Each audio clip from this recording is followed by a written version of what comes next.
Olá, está no ar o Jornal da Câmara. Em mais uma edição do Câmara na Comunidade, os vereadores estiveram na Vila Taquareira, no bairro Glória. O encontro foi proposto pelos moradores da comunidade Jardim Marabá, onde os parlamentares estiveram na semana passada. Os lotes da Vila Taquareira, onde moram 70 famílias, estão irregulares, pois o terreno passa por processo litigioso e é também área de preservação ambiental. Por isso, serviços como instalações elétricas, água e esgoto não são fornecidos pelos órgãos competentes e funcionam de maneira clandestina. Os moradores reivindicam atendimento provisório até que o processo seja encerrado e a área regularizada. A prioridade, em primeiro lugar, é a luz, porque nós temos dificuldade enorme, principalmente no final de tarde, quando as pessoas chegam do trabalho, começam a tomar banho, não dá para ligar nem a televisão, não dá para ligar nada, ventilador, nada. E agora vem o inverno, né? Então é mais difícil, o pessoal começa a ligar a estufa, o banho é mais quente, e aí a gente fica no escuro, dá quedas de luz, queima transformador na rua, nós ficamos no escuro 2, 3, 4 dias. Então a prioridade básica é a luz, depois mais aumentar a rede de água, porque a água não chega com pressão nos dois pontos extremos da vila, não tem pressão água, então as casas ficam sem água. Tem só em alguns horários quando tem menos gente usando. Os parlamentares ressaltaram que o papel do vereador é transmitir os anseios da população para que o executivo possa cuidar das demandas. E se comprometeram a encaminhar os pedidos para as secretarias responsáveis. A Câmara pode fazer todos os encaminhamentos demandados pela comunidade. Alguns são de muito difícil solução. Outras têm até alguma solução já pré-encaminhada, como é a decretação dessa área, aprovada em lei na Câmara, de área especial de interesse social, que pode facilitar a regularização da energia, a regularização do fornecimento de água e a reurbanização e a regularização fundiária dessa área. Participaram da visita os vereadores Elias Vidal e Tony Proença, do PPS, e a presidente do Legislativo da capital, vereadora Sofia Cavedon, do PT, além de representantes do Executivo. A gente está feliz porque os representantes do DMLU, da SMAN e do DEP caminharam conosco. Tem soluções simples para questões graves. Acho que essa parceria que está acontecendo, Câmara e Governo Municipal, ela tem trazido resultados importantes para a comunidade, se não definitivos, importantes que mediam enquanto isso, né? Enquanto não tem a solução definitiva. O Câmara na Comunidade acontece todas as sextas-feiras pela manhã. Nestes encontros, os parlamentares conversam com os moradores para conhecerem as dificuldades e demandas para os locais visitados. A comunidade tem questões complexas, extremamente difíceis, que levam tempo, são demandas históricas e que não se resolve do dia para a noite. Mas há problemas menos complexos e que não são menos importantes, como a questão da água. São coisas que você pode resolver com uma certa agilidade. Mas a comunidade sozinha, para elas, é uma coisa difícil. Para nós, vereadores, fica mais fácil. Os problemas de saneamento da Vila Nazaré foram tema da reunião da COSMAN. Em pontos mais críticos, a água da chuva misturada com esgoto chega a invadir as casas. Os moradores da Vila Nazaré, na zona norte da capital, estão vivendo em situação de extremo risco. As casas se encontram em zona rebaixada e isso causa o acúmulo de esgoto e água da chuva, que em alguns casos chega a entrar nas residências. O realojamento dos moradores da vila está prometido desde o ano passado, mas até agora nada foi feito e os problemas de saneamento continuam. Existe um projeto que a vila vai ser removida, então quando a gente vai procurar o nosso direito, só nos falam que pode fazer só o paliativo, que não existe como fazer uma obra, porque a vila vai ser transferida. E nesse problema vai se acumulando. As casas estão cheias d'água, a rua está cheia de água e não se existe uma solução.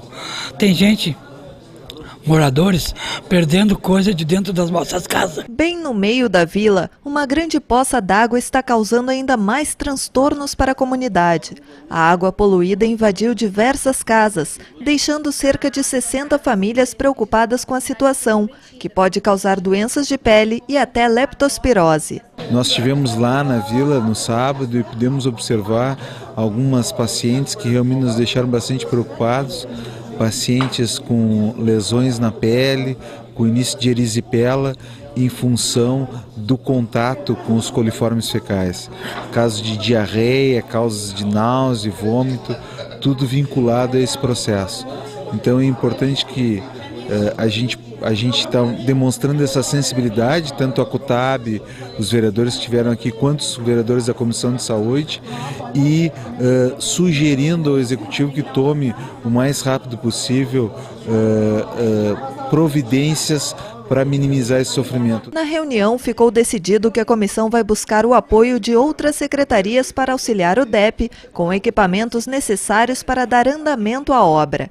Além de se comprometer a eliminar a poça que se formou com a chuva, o DEP também informou que dará início a uma nova obra para evitar o acúmulo de água e esgotos no local. Nós vamos fazer uma pequena grande obra, que é uns 180 metros de rede, para tentar inverter um caimento, para trazer as águas que estão caindo hoje para uma parte muito baixa, para trazer para uma outra, diminuindo a contribuição para esse lado baixo. Vamos tentar fazer uma raspagem na rua para tentar dar um outro fluxo para as águas superficiais e a limpeza dos valos.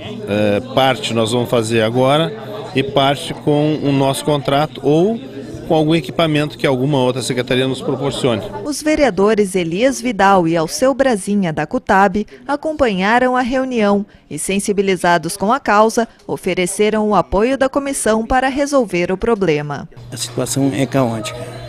Eu falei que nem eu, que fui morador de rua, né? Fui morador de rua, não foi tão difícil o que eu vi lá. Isso é doído, porque se eles estivessem na praça, estava bem melhor, mais garantido que lá. Porque lá o problema é sério, porque tu imagina, tem colégio, tem creche, e as crianças, o trabalho que passa. Imagina pegar uma doença, tem N doenças que pode proporcionar, então eu acho que fazendo essa ação solidária vai amenizar o sofrimento dessa comunidade e eu tenho certeza que os órgãos públicos vão sensibilizar e vão trabalhar. Os vereadores de Porto Alegre aprovaram o projeto do Executivo que desafeta um terreno originalmente gravado como praça para uso de regularização fundiária. A área, localizada na Zona Sul, possui mais de 2.000 metros quadrados e será registrada em nome do Departamento Municipal de Habitação. O objetivo é cumprir com o Estatuto das Cidades no que se refere à regularização de loteamentos irregulares. Também foi aprovada a proposta que autoriza a Prefeitura da capital a firmar contrato com o Instituto de Previdência do Estado do Rio Grande do Sul. O projeto de lei do Executivo recebeu 33 votos favoráveis. Conforme o texto aprovado, o IP poderá prestar serviços de assistência médico-hospitalar e laboratorial aos servidores municipais estatuários e detentores de cargos em comissão, além de inativos do regime próprio da Previdência do município e seus dependentes. A proposta ainda prevê que a adesão será voluntária e acarretará desconto sobre os vencimentos. Faltando aproximadamente um mês para as eleições de conselheiros tutelares, a Câmara Municipal reuniu representantes de órgãos públicos vinculados aos direitos da infância e da juventude. O período de comunicações temáticas da sessão plenária da última quinta-feira debateu o papel do Conselho Tutelar e as políticas de garantia do direito da criança e do adolescente. Estiveram presentes o coordenador do Comitê Municipal de Enfrentamento à Violência e à Exploração Sexual da Criança e do Adolescente, Carlos Simões, a defensora pública Maria da Graça Josino e o ex-presidente do Conselho Municipal da Criança e do Adolescente, Frei Luciano Elias Bruchel.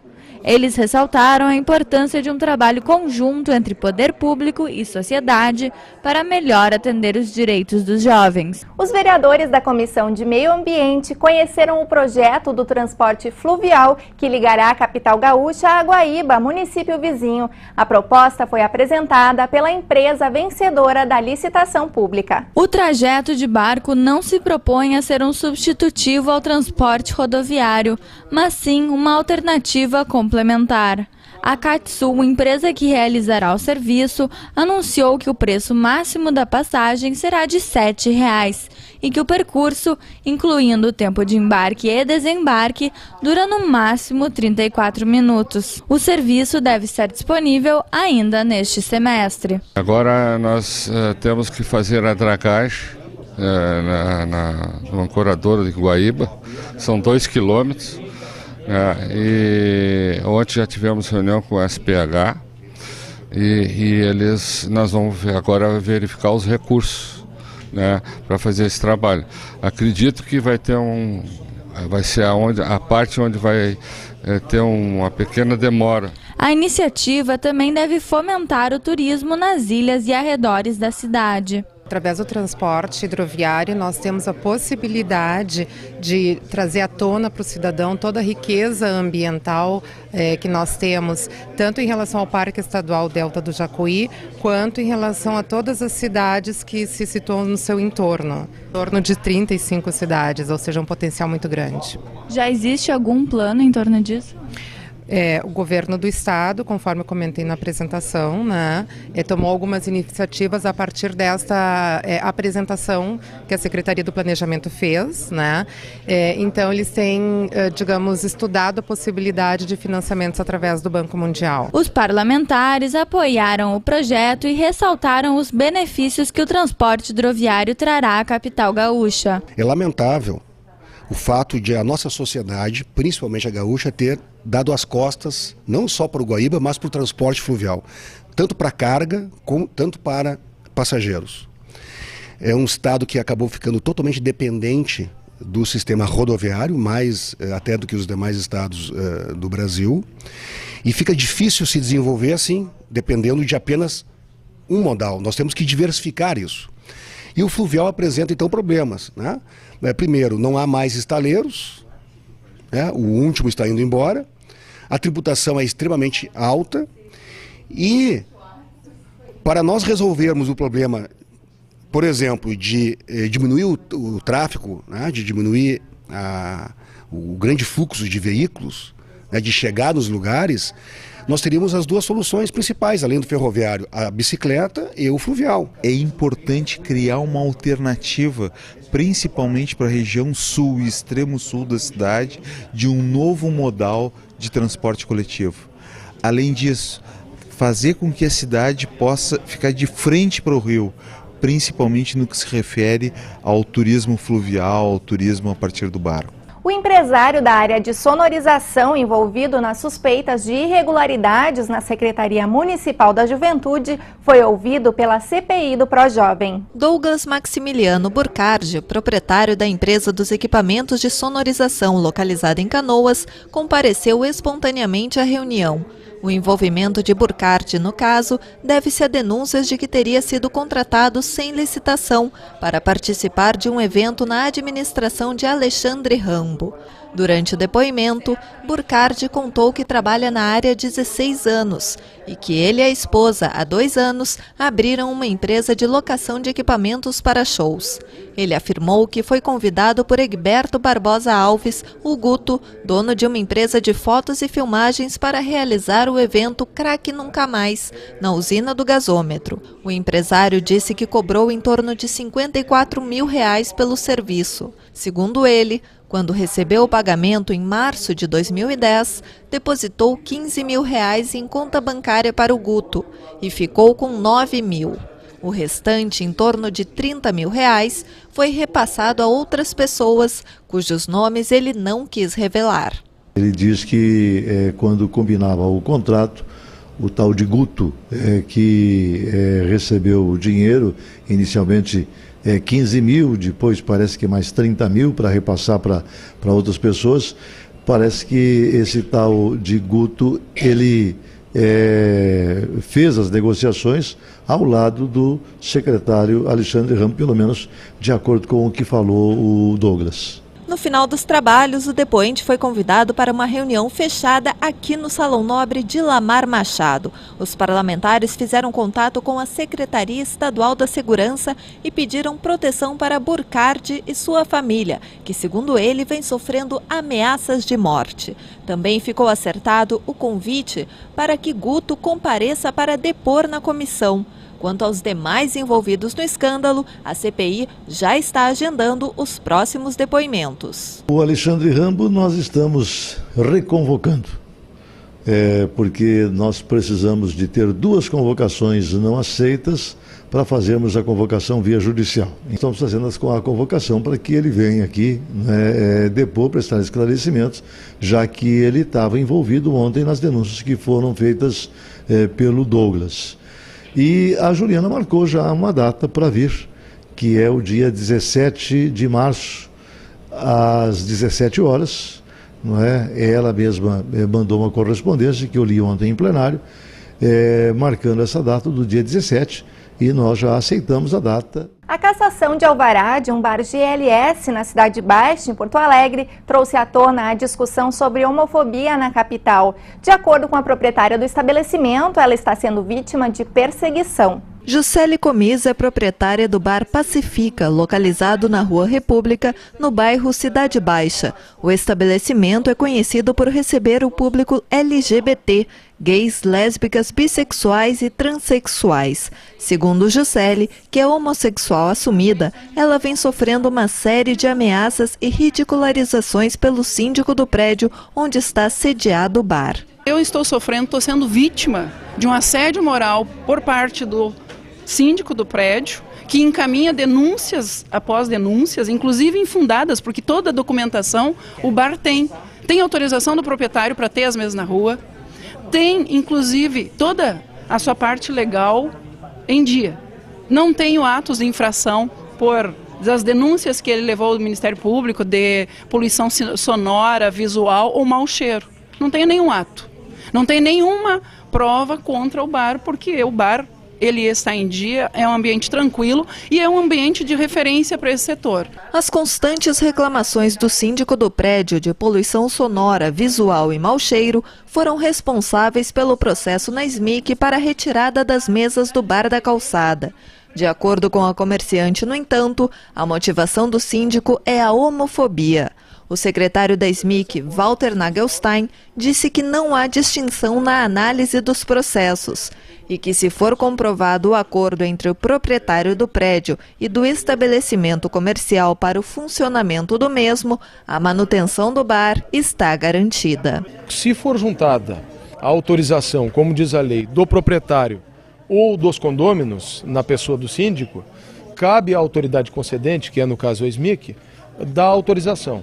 Então, na semana passada, quando veio ao gabinete do secretário esse processo, eu imediatamente determinei que fossem abertos prazos para que os proprietários do bar pudessem se manifestar. E é exatamente isso que está acontecendo. Ainda há esse prazo, há o prazo para a manifestação dos proprietários, havendo a juntada desse documento, a comprovação de que, de fato, a pessoa que está autorizando é o proprietário. Eu não vejo dificuldade alguma em nós darmos a licença para que as mesas permaneçam ali. A discussão sobre o tema da homofobia atraiu dezenas de representantes de instituições e simpatizantes, além de outros vereadores que não fazem parte da comissão.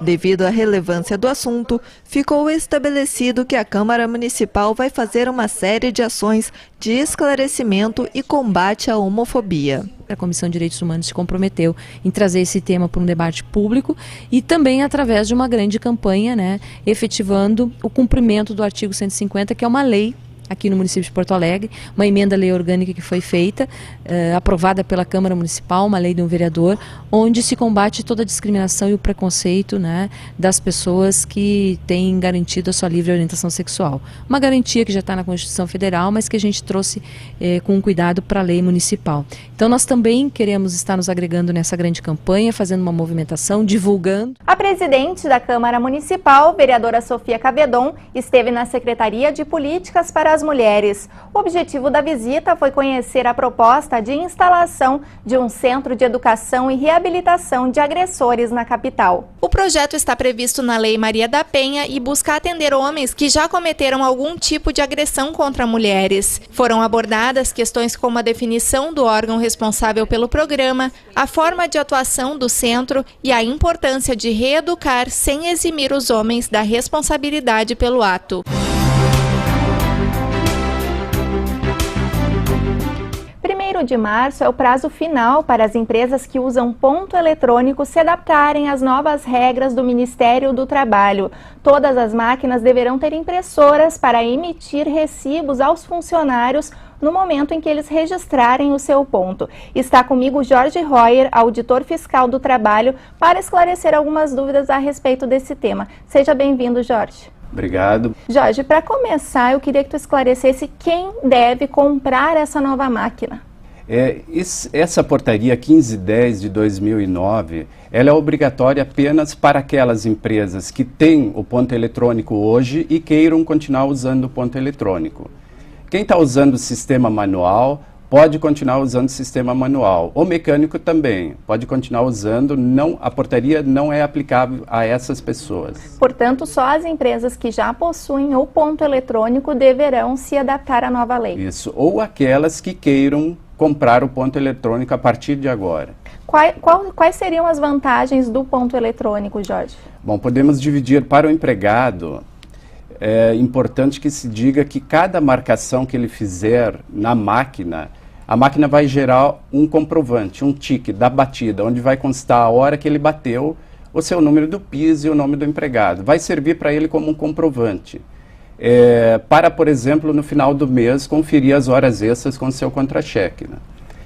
Para o empregador, eu acho mais importante ainda a medida, porque ele vai restabelecer a segurança jurídica, que no meu entendimento estava abalada. Porque o sistema atual que existia, ele permitia fraudes. O software permitia que alguns poucos, mas maus empregadores alterassem a jornada dos empregados e, por conseguinte, havia furto de horas extras. Então, o Ministério do Trabalho muitas vezes era procurado por trabalhadores dizendo: olha, eu marquei tal hora de manhã e controlei todo mês, quando chega no final do mês para assinar o ponto, ele está modificado. E o Ministério Público do Trabalho também recebia denúncias. E na Justiça do Trabalho há milhares de processos questionando essa jornada. Então vai facilitar o trabalho dos auditores fiscais também. Sim, sem dúvida. Para nós vai gerar também uma segurança. Quando o Ministério visita a empresa, a primeira coisa ele fazer, ele vai introduzir o pendrive na máquina, nesse novo relógio que a portaria 1510 chama de REP, registrador eletrônico de ponto, e vai capturar aquela informação que está crua dentro do relógio. Então, com isso, ele vai confrontar com a folha de pagamento e com o relatório espelho de ponto final para ver quais alterações que a empresa fez e quais os motivos que justificaram aquelas alterações.